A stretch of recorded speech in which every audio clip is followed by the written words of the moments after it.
Hello class. Welcome back बच्चों। तो पहले बच्चों स्टार्ट कर रहे हैं नया लेक्चर। बेटा चर्चा शुरू कर रहे हैं source of human capital formation पे। लास्ट लेक्चर में जहां चर्चा को छोड़ के गए थे वहीं से बात को स्टार्ट करेंगे। पहले सब सामने देखना।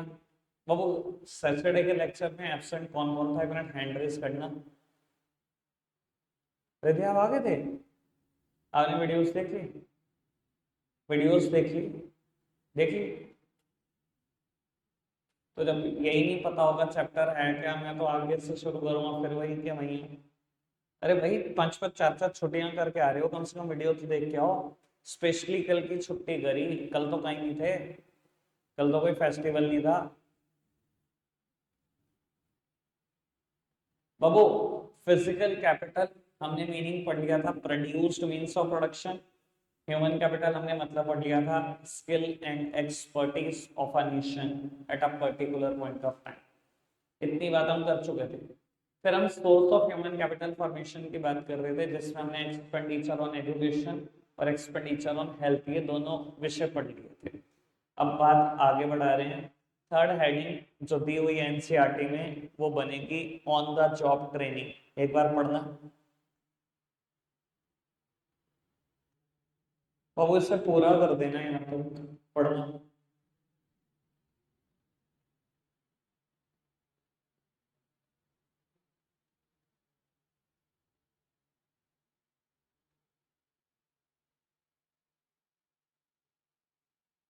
पढ़ा डन। बाबू ह्यूमन कैपिटल का क्या मतलब है? Skill and expertise of a nation at a particular point of time. एक देश के पास एक पर्टिकुलर पॉइंट ऑफ टाइम पर कितना स्किल कितना एक्सपर्टीज है, वो ह्यूमन कैपिटल। ठीक है। और वो ह्यूमन कैपिटल में कुछ एडिशन करने के लिए, ह्यूमन कैपिटल फॉर्मेशन करने के लिए हमने कुछ सोर्सेस पढ़ने शुरू करे थे, जहां हमने बेटा एक चर्चा कर ली थी एक्सपेंडिचर ऑन एजुकेशन, दूसरी हेल्थ, तीसरी अब है ऑन द जॉब ट्रेनिंग। बताने की जरूरत नहीं है, थोड़ा सा पोर्शन आप स्टाफिंग में भी पढ़ते हो ऑन द जॉब ट्रेनिंग का, बिजनेस स्टडीज में लगभग मुझसे सब ने ही पढ़ा। क्या होती है ऑन द जॉब ट्रेनिंग? बोलते हैं ना जॉब के साथ साथ ट्रेनिंग, है ना, लर्निंग व्हाइल यू डूइंग। सीखते रहो और साथ साथ ट्रेनिंग करते रहो। सर ये स्किल बढ़ाती है? अच्छा एक बात बताओ, फॉर्मल एजुकेशन ज्यादा स्किल बढ़ाती है या ऑन द जॉब ट्रेनिंग? मानते हो ये बात? सारे मानते हैं ऑन द जॉब ट्रेनिंग ज्यादा स्किल बढ़ाती है। चलो मैं एक एग्जांपल देता हूँ, मेरे सामने तो लाइव हुआ है। खैर पहले बात मैं थोड़ी सी नोट्स की भी कर दूं। बेटा इसमें लिखा हुआ है कि मोस्ट ऑफ द ऑर्गेनाइजेशन ना ऑन द जॉब ट्रेनिंग पे बहुत पैसे खर्चती है। तो इसलिए खर्चती है क्योंकि उनको पता है return is far exceeds the cost. Return कहीं गुना ज्यादा, कॉस्ट से कहीं गुना ज्यादा।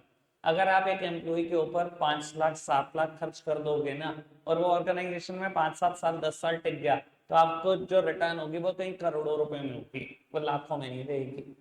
ठीक है जी। और मैंने तो भाई महसूस किया ये, क्योंकि मैंने तो अपनी ऑर्गेनाइजेशन में खुद ही इंप्लीमेंट किया है। एक 12th पास बच्चा, आप बताओ बाबू आपको टैक्सेस की क्या समझ है? कुछ भी तो नहीं है। ठीक है ना जी। और पास भी हो जाओगे कुछ दिनों में बेटा, तब भी क्या होगा, टैक्सेस की कोई एक्स्ट्रा समझ नहीं आने वाली। आपके पास कोई सब्जेक्ट नहीं है टैक्स। ठीक है जी। मैं यहीं से ही बेटा एक बच्चे को उठा कर ले गया अपनी ऑर्गेनाइजेशन में, जहाँ हम काम करते हैं सीए वाला, चार्टर्ड अकाउंटेंट वाला, पूरे अकाउंट्स और ऑडिटिंग और टैक्सेशन और उससे रिलेटेड कंसल्टेंसी देते हैं। तो बाबू आप में से ही था कुछ बच्चे जो गए हैं मेरे ऑफिस में। अब उन्होंने थ्योरेटिकली कभी कुछ पढ़ा ही नहीं, फॉर्मल एजुकेशन तो ली नहीं टैक्स की फील्ड में, ना हमने उन्हें थ्योरी सिखाई, सीधा प्रैक्टिकल सिखाना शुरू कर दिया टैक्स के बारे में। सब कुछ सिखा दिया, सब कुछ। भाई मास्टर हैं। और बाबू उनसे तो हमने कोई ट्रेनिंग की कॉस्ट, मतलब वो तो हमने अपने आप ही ट्रेनिंग दिया। मान लो अगर हम उसकी कॉस्ट भी असरटेन करें, अपॉर्चुनिटी कॉस्ट, तो हमने उनकी ट्रेनिंग पे 1 लाख 2 लाख खर्चे होंगे, और रिटर्न्स लेते हुए वो हमें साल हो गए उनसे। तो ये ऑन द जॉब ट्रेनिंग का एडवांटेज ही तो है बेटा। कितने लोग ऐसे हैं बेटा दुनिया में जो फॉर्मल एजुकेशन एक पर्टिकुलर फील्ड में करते ही नहीं, सीधा ट्रेनिंग करते हैं और उसके बाद काम करते रहते हैं उसी फील्ड में। कोई डिग्री नहीं है, कोई डिप्लोमा नहीं है उनके पास। This is the value of on the job training. समझ में आती है बात? तो कहीं ना कहीं ऑन द जॉब ट्रेनिंग बेटा शार्पन करता है आपके स्किल्स को, है ना। और बाबू स्किल आ गए तो सब कुछ आ गया। एक एग्जांपल देता हूँ, आपको लगेगा सुन के बहुत बहुत ही बढ़िया। एक ना पर्टिकुलर रेस्टोरेंट है सहारनपुर सिटी में बेटा, जाना मैं डोसा खाने जाता हूँ, ठीक है, बाद में बता दूंगा रेस्टोरेंट का नाम, ठीक है जी। तो मेरे को ना पसंद है उस जगह का रवा मसाला डोसा, ठीक है।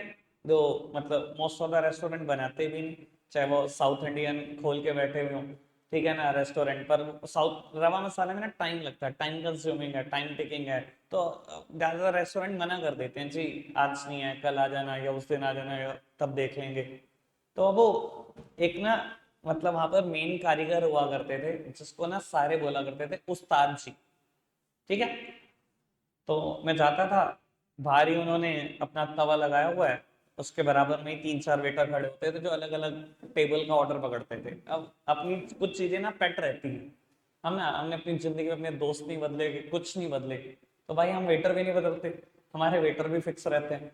तो एक ही पर्टिकुलर वेटर जिसको ऑर्डर देता हूँ, मैंने उसको बोला रवा मसाला बनने वाला है तो ठीक है, बाहर ही बोल दिया, टेबल तक भी नहीं जाता मैं, उसको पहले ही बाहर बोल के जाता हूँ, तो वो बनवा के ले आता है मेरी टेबल तक, ठीक है। तो एक दिन देखा मैंने उस्ताद जी नहीं है, मैंने कहा जी आज तो डोसा मिलता नहीं, बाहर ही देख लिया मैंने कहा उस्ताद जी कहाँ है, उस वेटर को कहा, कहते तो उस्ताद जी की तो तबीयत खराब चल। मैंने कहा डोसा, कह रहे कोई नहीं आप बताओ बनाएंगे, ठीक है जी। मैंने रवा मसाला डोसा खाया उस दिन फर्स्ट टाइम, सेम टेस्ट। मैं कहा यार ये कैसे हो गया, उस्ताद जी है नहीं और आपको पता फर्क आ जाता है, बल्कि सेम आदमी अगर दो बार अलग अलग बार हुआ तो भी फर्क आ जाता है। मैं कहा यार सेम टेस्ट कैसे आ गया। अगली बार मैंने फिर ऑर्डर करा, फिर सेम टेस्ट। मैंने उससे पूछ लिया, मुझे मैं बड़ा क्यूरियस सा हुआ, मैंने कहा यार डोसा कौन बनाता है, कहता है मैं। यार तू कैसे बनाता है, कहता मैं यहीं खड़ा रहा हूँ 2 साल, मैंने उस्ताद जी को डोसा बनाते हुए देखा है, लगातार 2 साल, कहता मैं ही बनाता हूँ डोसा। सर मैं इससे ज्यादा अहमियत नहीं बता सकता आपको ऑन द जॉब ट्रेनिंग की, और ये मेरी लाइफ में हुआ बिल्कुल प्रैक्टिकल एग्जांपल है, समझ रहे हो ना, क्या करा ऑन द जॉब ट्रेनिंग ने उसकी जिंदगी में, उसके स्किल्स को पूरा शार्प कर दिया बेटा। तो वो थियोरेटिकल नॉलेज भी ऐसा कुछ नहीं कर सकती जो ऑन द जॉब ट्रेनिंग कर सकती है। क्लियर हुई बात, पक्का से बात समझ में आई। एक चीज की चर्चा करूंगा बेटा जो यहाँ पर नहीं लिखी हुई, देखो यहाँ पर हेडिंग लिखी हुई है माइग्रेशन, मेरा अगले नंबर पर है इस हेडिंग का डिस्कशन। मैं बेटा एक बात करता हूँ, वो फोर्थ हेडिंग की जो मैं अपनी हेडिंग बनाऊंगा, वोकेशनल ट्रेनिंग। पता किसी को वोकेशनल ट्रेनिंग प्रोग्राम क्या होते हैं, कोई एक भी बच्चा आप में से जानता हो वोकेशनल ट्रेनिंग प्रोग्राम। और वो बोला जाता है training programme for adults, adult के लिए training programme. Sir apart from the formal education at the primary secondary और द यूनिवर्सिटी लेवल और द कॉलेज लेवल, कहीं ना कहीं बेटा दुनिया में बहुत सारे स्टडी प्रोग्राम चल रहे हैं बेटा जो अडल्ट्स के लिए चल रहे हैं, चाहे वो प्राइवेट इंस्टीट्यूट चला रहे हैं, चाहे वो बेटा गवर्नमेंट ऑर्गेनाइजेशन चला रही है, चाहे वो कोई एनजीओ चला रही है। और आज की तारीख में बेटा मैं आपको बता देता हूँ, मुझे अगर कोई कहता है ना करियर काउंसलिंग करने के लिए, अभी कुछ दिन पहले ना मैंने प्रज्ञान शैली स्कूल में करियर काउंसलिंग सेशन लिया। उन्होंने क्या करा, ह्यूमैनिटीज से एक टीचर को बुलाया, कॉमर्स से एक टीचर को बुलाया, मुझे बुला लिया, साइंस से एक टीचर को बुलाया, वार्षणेय सर को बुलाया, ठीक है जी। तो वार्षणेय सर आए, उन्होंने साइंस से रिलेटेड बहुत सारी स्ट्रीम बतानी शुरू कर दी। जब मुझे बुलाया ना उन्होंने, तो मैंने बिल्कुल क्लियर कट मना कर दिया, मैं कॉमर्स साइड से रिलेटेड आपको स्ट्रीम नहीं बताना चाहता, ठीक है ना। मैं मेरे उस चीज में मुझे ज्यादा खुशी होगी कि आप एम्प्लॉयड हो, ऐसा नहीं है कि कॉमर्स साइड का हर कोर्स आपको एम्प्लॉय कर सकता है, हर कोर्स आपको अर्निंग नहीं दे सकता। आप क्या करते हो, घिसे पिटे कॉलेज से बीकॉम बीबीए की कोशिश करते हो करने की, सर कड़वा है पर सच है, ये कुछ भी नहीं होगा, कुछ भी नहीं होगा। और मैं प्रमोट भी नहीं करता हूँ ऐसी चीजों को। सर बात सिर्फ घूम फिर के ये है कि आपको जॉब मिले, आप अर्न करो, आपका तो पर्पस यही है ना। सर इससे बेटर है 6 महीने का कोई डिप्लोमा कोर्स कर लो, ठीक है ना, कोई 1 साल का डिप्लोमा कोर्स कर लो, लेकिन कर अच्छी फील्ड में लो जो आपको जॉब दे। और बेटा यही वोकेशनल ट्रेनिंग है कि हम छोटी छोटी फील्ड को चूज करें, उनमें एक्सेल करें और बेटा कमाना शुरू करते हैं। मैं आज की तारीख में आपको बता देता हूँ, अगर मैंने 2500 के आसपास बच्चे पढ़ाए ना, 500 से ज्यादा फीमेल एंटरप्रेन्योर है मेरे पास, मेरे पढ़ाई हुई बच्ची हैं 500 से ज्यादा। इतने वेंचर साउंड के मैं देख देख के हैरान होता हूँ भाई क्या क्या करती रहती हैं। और आज की तारीख में आप देखो ना लोग कर क्या रहे हैं, 3 महीने नेल आर्ट, नेल आर्ट का कोर्स करा 3 महीने का, चलो जी काम शुरू, अपने लायक हो गए। आप 3 साल की ग्रेजुएशन करोगे किसी कबाड़ा सा कॉलेज से, उससे मुझे लगता है बहुत बेटर है। 3 महीने केक मैन्युफैक्चरिंग सीखी, केक मैन्युफैक्चर कर रहे हैं, कुकीज सीखी, कुकीज पे काम कर रहे हैं, चौकोपाई सीखी, चौकोपाई पे काम कर रहे हैं, ब्राउनीज पे काम कर रहे हैं। एक ही वेंचर बनाया, 5 6 चीजें मिक्स करिए, बना के बेचना शुरू कर दिया। कई स्टूडेंट गिनवा दूंगा मैं आपको सिर्फ अकेले कैंप में। ठीक है जी, नेल हो गया, ये हो गया ब्यूटिशियन, मेकअप आर्टिस्ट, ठीक है जी, बतेरे बच्चे हो गए। हेयर स्टाइलिंग, हेयर स्टाइल पे बहुत सारी बच्चियों ने कोर्स करते हैं। ठीक है जी, इसके अलावा भाई मैं डिप्लोमा कोर्सेज की बात करूँ तो शेयर मार्केट के डिप्लोमा कोर्सेज मार्केट में अवेलेबल हैं। लोग 3 3 महीने 6 6 महीने के बाद सेल्फ इंडिपेंडेंट हो जाते हैं। सर क्यों ही करना है आपको ग्रेजुएशन, अगर आपको सड़ा सा कॉलेज मिल रहा है तो। मुझे लगता है वोकेशनल ट्रेनिंग प्रोग्राम कई गुना अच्छे हैं। अगर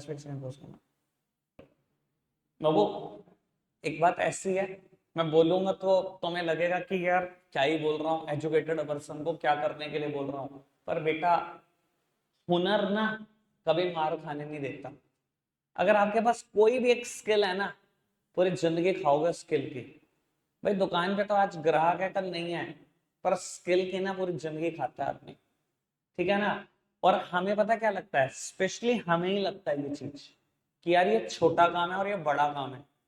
यकीन मानना इसमें अगर फर्क करते रहोगे ना तो पिछड़ते ही चले जाओगे, ये छोटा काम और ये बड़ा काम। ठीक है ना। किसी टाइम पर मुझसे मेरे ब्रदर ने कुछ पूछा था कि मैं क्या करूं, मैंने कहा स्किल पे काम कर ले, एक कोई तेरी पसंद का स्किल, मुझे लगता है शॉप से बहुत बेटर होता है। सर आपको क्या लगता है कंप्यूटर रिपेयरिंग कितना पैसा होगा, मोबाइल रिपेयरिंग कितना पैसा होगा, एसी रिपेयरिंग एंड सर्विसिंग कितना पैसा होगा। राज भाई पोस्ट करने से तो सर वोकेशनल ट्रेनिंग प्रोग्राम का काम है एक स्किल देना आपको with in a shorter time frame. और बेटा वो स्किल आपको फ्यूचर में कमाने में भी बहुत हेल्प करता है। और आप खुद सोचो आप स्किल पे कितना खर्च कर सकते हो। इंडिया में तो ऐसा बोला जाता है कि फॉर्मल एजुकेशन ही स्किल देती है, कई लोग ऐसा सोचते हैं। ठीक है ना, मतलब किसी को टीचर बनना है तो बीएड ही है या बीटीसी है। भाई मैंने बीएड भी नहीं कर रखी, बीटीसी भी नहीं कर रखी, आती नहीं क्या मेरे को टीचिंग। मुझे लगता है ये एक ऐसा स्किल है जो मैंने खुद डेवलप करा है लोगों को सीख सीख के। मैंने भी कहीं ट्यूशन पढ़ी है सीए में। ठीक है ना जी। और मेरे तो गुरु हैं बिल्कुल वैसे जैसे गुरु द्रोणाचार्य थे एकलव्य के लिए। मैं कभी उनसे मिला भी नहीं हूँ फेस टू फेस, मैंने उनसे पढ़ा है। ठीक है, और ऐसे ही पढ़ा स्क्रीन पर, और उनसे टीचिंग सीखी है मैंने तो। मैंने कोई बीएड की डिग्री नहीं करी। सब वोकेशनल ट्रेनिंग प्रोग्राम स्किल देते हैं और बहुत कम टाइम पीरियड में देते हैं। तो ह्यूमन कैपिटल फॉर्म करने का एक बहुत अच्छा तरीका है वोकेशनल ट्रेनिंग। समझ में आती है बात, कोई दिक्कत कोई परेशानी तो नहीं ना। और मेरी तो सीरियस एडवाइस है बेटा, अगर आपको लगता है कि मैं पढ़ाई में अच्छा नहीं हूँ और मेरे फादर का बिजनेस भी बस कभी मंदी के दौर से, कभी ठंडी के दौर से, कभी थोड़ा सा तेजी के दौर से गुजरता है, सर मत बैठना बिजनेस पे। 6 महीने लगाना, साल भर लगाना, किसी एक स्किल को मास्टर करना, किसी भी एक skill, skill of your choice. अब पक्का बहुत आगे जाओगे, जो आपको अच्छा लगे। बाकी तो खैर किस्मत कहाँ ले जाती है वो तो किस्मत बताएगी। ठीक है जी, आगे बढ़े बाबू। पढ़ना जरा माइग्रेशन। बाबू माइग्रेशन के बाद ये पैराग्राफ नहीं पढ़ना, माइग्रेशन की बात करते हैं। माइग्रेशन का मतलब तो सब जानते हैं ना बेटा। बाबू रूरल एरिया से लोग माइग्रेट करते हैं अर्बन एरियाज की तरफ, अर्बन एरियाज से लोग कोशिश करते हैं कि मैं बाबू और थोड़ा मेट्रोपॉलिटन सिटीज की तरफ भागूं। और मेट्रो सिटीज के लोग बोलते हैं कि देश ही छोड़ दे, फटाफट से भाग जाए। सर खैर मेरा अभी वो मुद्दा नहीं है कि माइग्रेशन का इफेक्ट क्या पड़ता है, वो बाद में देखेंगे। पर बाबू थोड़ी सी बात ये कर लेता हूँ कि कहीं ना माइग्रेशन आपके इनएक्टिव स्किल्स को एक्टिव कर देता है, या एक्टिव स्किल्स को और ज्यादा यूटिलाइज कर देता है। कई बार क्या होता है बेटा, आप घरों में रहे हो हमेशा, तो आपको पता नहीं होता कि मेरे पास ना इस प्रॉब्लम को सॉल्व करने का भी स्किल। जब हम बाहर जाते हैं और अकेले हो जाते हैं ना, तब हमें पता लगता है कि यार मेरे पास ये भी स्किल था। तो कहीं ना कहीं माइग्रेशन क्या करता है बेटा, आपके इनएक्टिव स्किल्स को एक्टिव कर देता है। यकीन मानना ये बिल्कुल मेरी देखी दिखाई बात है। और शायद आपकी भी देखी दिखाई बात होगी।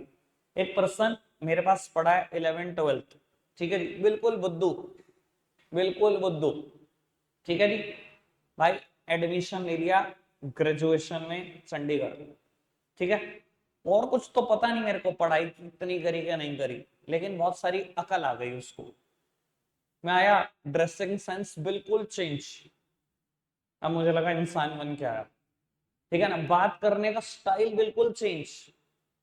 सर कभी ऐसा चेंज आपने भी किसी में महसूस किया है कि लोग माइग्रेट करे एक जगह से दूसरी जगह और बेटा पूरी ओवरऑल पर्सनैलिटी बदल गई,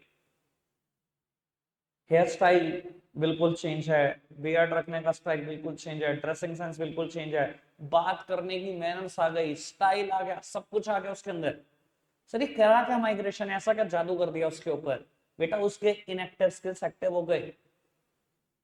कई बार है ना, हम अपनी शक्तियां खुद ही नहीं पहचान पाते, हनुमान जी भी नहीं पहचान पा रहे थे भाई, हम अपनी शक्तियां खुद ही नहीं पहचानते। क्यों? हमें लगता है कि हमें प्रोटेक्ट करने वाले 10-20 लोग हैं, हम उससे राय लेते रहते हैं। जब बाहर जाते हैं यार, हमें लगता है कि यार सब काम मुझे ही करना है। तो कई बार बेटा कुछ ऐसे स्किल्स जो मेरे अंदर होते हैं, मुझे पता नहीं होते, हिडन होते हैं, वो सब बाहर निकल के आ जाते हैं। मुझे लगता है अच्छा ये टैलेंट भी मेरे पास था। कई लोगों को मैंने देखा कुकिंग स्टार्ट कर देते हैं, कई लड़के, कोई बुराई नहीं है, बहुत अच्छी चीज है मुझे लगता है, ठीक है जी। घर पे थे तो यार क्या मदर खिलाती थी, कभी कोशिश ही नहीं करी, बाहर जाकर प्रयास करा तो पता लगा बहुत अच्छे कुक निकले, हिडन स्किल था, सब यूटिलाइज होने लगे। समझ में आती है बात? कोई दिक्कत कोई परेशानी तो नहीं? तो माइग्रेशन भी कहीं ना कहीं स्किल ऐड कर देता है या हिडन स्किल को बेटा यूटिलाइज करा देता है। ऑल ओके, समझ में आ रही बात? पक्का से? बाबू मुझे लास्ट बात यहां से नहीं पढ़वानी, 5 बातें पढ़वानी थी, पढ़वाती, ठीक है। अब बाबू मैं बता देता हूं अगला टॉपिक ना, ये है कल का मुद्दा। अब बाबू मैं अगले टॉपिक की थोड़ी सी बात कर देता हूं जो मुझे खुद से करनी है बेटा। Problem facing human capital formation, वो कौन कौन सी चीजें हैं जो प्रॉब्लम बनती है ह्यूमन कैपिटल फॉर्म करने में। सर आपको ये तो लगता होगा कि हमारी गवर्नमेंट, हमारे एजुकेशनल इंस्टीट्यूट, प्राइवेट इंस्टीट्यूट बहुत प्रयास करते हैं स्किल ऐड करें लोगों में, पर बाबू कुछ चीजें प्रॉब्लम बनती है ह्यूमन कैपिटल फॉर्मेशन करने में। बहुत सारी चीजें हैं। सबसे पहली एक चीज मुझे लगता है सब गेस कर सकते हैं, राइजिंग पॉपुलेशन।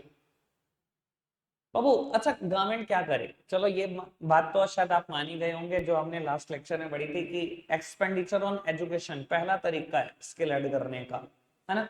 अच्छा एक बात बताओ, पॉपुलेशन बढ़ती चली जा रही है, बढ़ती चली जा रही है, और कुछ नहीं बेटा, हर साल कुछ करोड़ बढ़ते हैं, लाख नहीं बढ़ते, कुछ करोड़ बढ़ते हैं, हम लगभग 1.5 करोड़ के अप्रोक्स बढ़ रहे हैं हर साल। अच्छा सरकार क्या करे बस ये बताओ, आपको क्या लगता है कोई भी सरकार कुछ कर सकती है? एक नहीं 20 पीएम बनाओ देश के, अगर पॉपुलेशन ऐसे ही बढ़ती रही ना, कोई कुछ नहीं कर पाएगा बेटा। सर दिस रिड्यूसेस द पर head availability of hospital, educational institute. Sir पर हेड ये कमी तो हो रहे हैं। आप खुद सोचो यार, हमारा देश 130-135 करोड़ का, जब कोविड आया हालात क्या थे, कितने आईसीयू बेड थे हमारे पास? कुछ हजार। और गवर्नमेंट को एडवांस भाग भाग के रिसोर्सेस खर्च कर करके उसको लाखों में कन्वर्ट करना पड़ा, सिर्फ कुछ हजार थे बेड 135 करोड़ की पॉपुलेशन में। सर आप पॉपुलेशन 1.5 करोड़ हर साल बढ़ती रहेगी बेटा, क्या 1.5 करोड़ बेड बढ़ जाएंगे क्या? या 1.5 करोड़ लोगों को देखने के लिए डॉक्टर्स बढ़ जाएंगे, या 1.5 करोड़ लोगों को पढ़ाने के लिए एजुकेशनल इंस्टीट्यूट खड़े हो जाएंगे रातों रात? क्या बात कर रहे हो? क्या इतने लोगों में स्किल ऐड करे जा सकते हैं? It is practically impossible. कोई भी एजुकेटेड आदमी बता देगा आपको, अनपढ़ तो घर बैठ के धरना देके भी कह देंगे अरे सब हो जाएगा, पर प्रैक्टिकल जानो नहीं बढ़ सकते ना। 1.5 करोड़ लोगों को स्किल देना मजाक बात है? समझ में आ रही बात? सबसे बड़ी प्रॉब्लम ह्यूमन कैपिटल फॉर्मेशन में राइजिंग पॉपुलेशन है।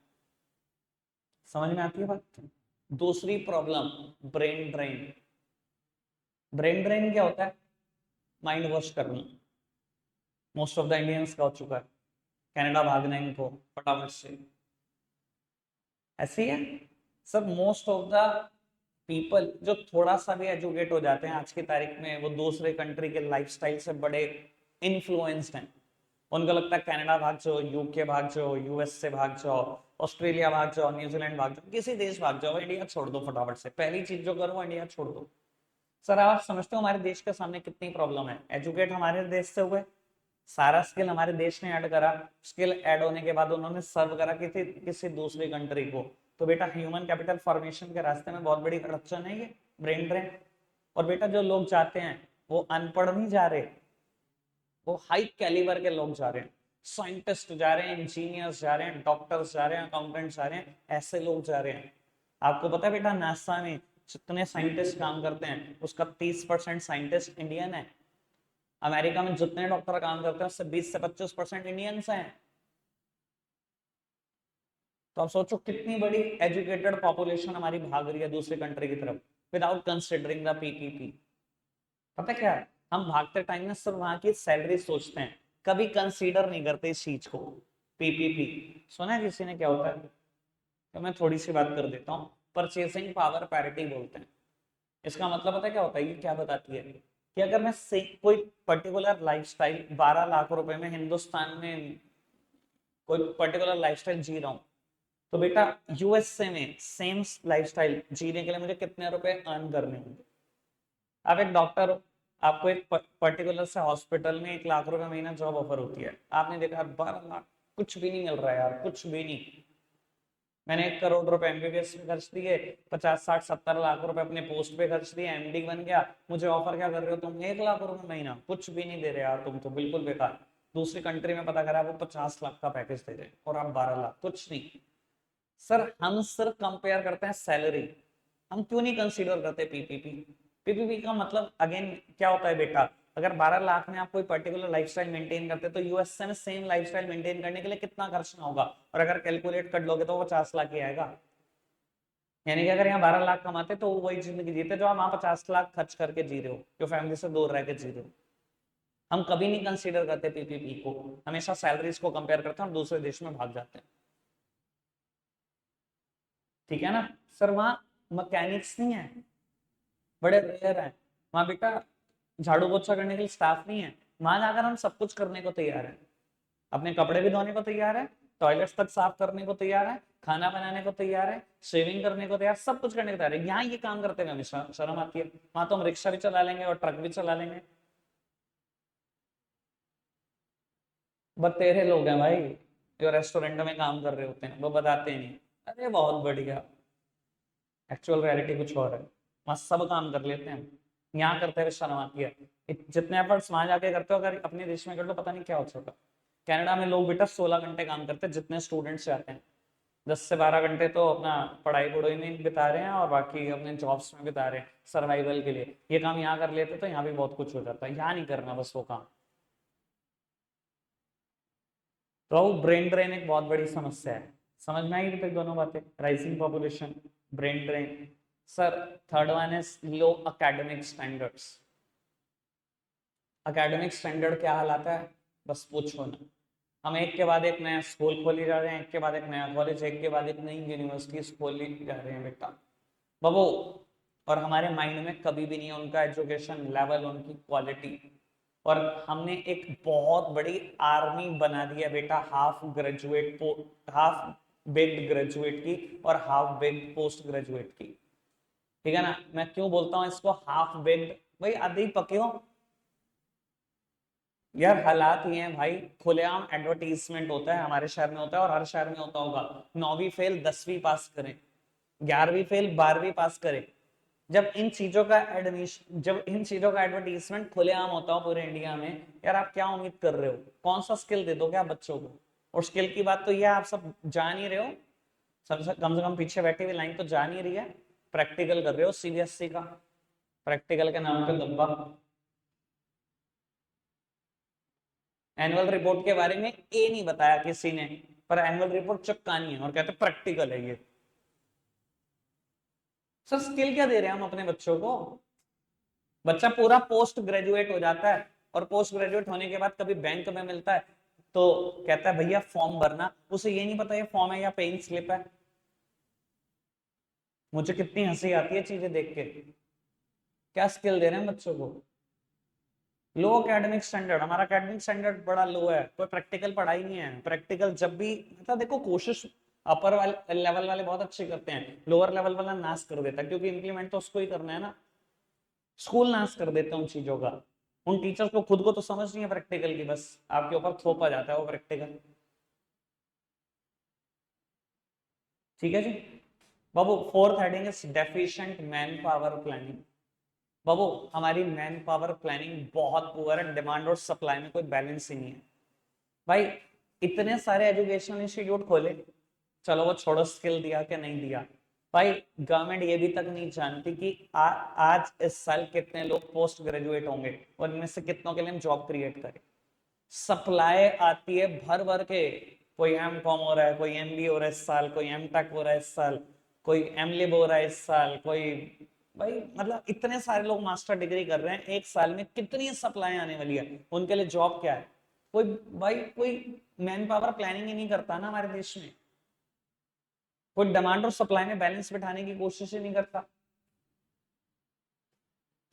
सिर्फ सप्लाई सप्लाई आती है, कोई डिमांड है ही नहीं। इतने लाखों लोग बेटा अनएम्प्लॉयड हो रहे हैं हर साल, गिनती नहीं। और पढ़े लिखे एजुकेटेड अनएम्प्लॉयमेंट इंडिया में बहुत ज्यादा है। ठीक है जी। उस दिन पता नहीं आपने लेक्चर सुना कि नहीं सुना, जो आसिफ सर बोल रहे थे, भाई पीएचडी क्वालिफाइड लोग बैंक में क्लर्क की जॉब के लिए अप्लाई करते हैं।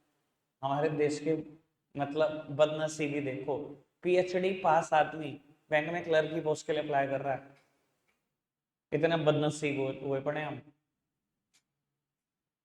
ठीक है जी। एक लास्ट बात, fifth heading, insufficient on the job training in the public sector. बाबू एक बात बताओ, आज भी देश की 50% से ज्यादा पॉपुलेशन प्राइमरी सेक्टर में, एग्रीकल्चर सेक्टर में। बाबू कोई एक ऐसा एक भी इंस्टीट्यूट नहीं है जो ऑन द जॉब ट्रेनिंग देता हो प्राइमरी सेक्टर में। बस किसान ही अपने बच्चे को सिखा रहा है कि ऐसे करते हैं खेती, कोई इंस्टीट्यूट नहीं सिखा रहा। अरे जब देश की 50% पॉपुलेशन अभी भी लगी हुई है, तो कोई कुछ तो इंस्टीट्यूट बनाओ जो on the job training they primary sector में, कि प्राइमरी सेक्टर ही ग्रो कर जाए हमारा। कोई स्किल देने वाला ही नहीं है वहां पर। सेकेंडरी सेक्टर और टर्शियरी सेक्टर के लिए स्किल देने वाले हजारों इंस्टीट्यूट है इंडिया भर में, प्राइमरी सेक्टर में कोई स्किल ही नहीं प्रोवाइड कर रहा। बस किसान ही अपने बेटे को सिखा रहा है कि खेती ऐसे करते हैं, तू किसान बन जा। किसान का बेटा किसान है, उसका बेटा किसान है, उसका बेटा किसान है, बाकी किसी को पता ही नहीं। कोई अगर इस वेंचर में भी एंटर करना चाहे, कोई शहर का आदमी कर ही नहीं पाता, पता ही नहीं है, कोई नॉलेज ही नहीं है, जीरो नॉलेज। समझ में आती है बात? कोई दिक्कत कोई परेशानी तो नहीं, सारी प्रॉब्लम समझ में आए? बाबू रखते आज के लिए इतना ही है, कल का दिन पूरा दिन लिखने का रखेंगे। ठीक है जी। कल पहले लिख लेंगे, कुछ टाइम बचा तो पढ़ लेंगे, वरना मेरे पास भी 3 टॉपिक इकट्ठे हो गए हैं लिखने वाले। ठीक है जी। रखते हैं आज के लिए इतना ही है प्यारे बच्चों, बाय बाय।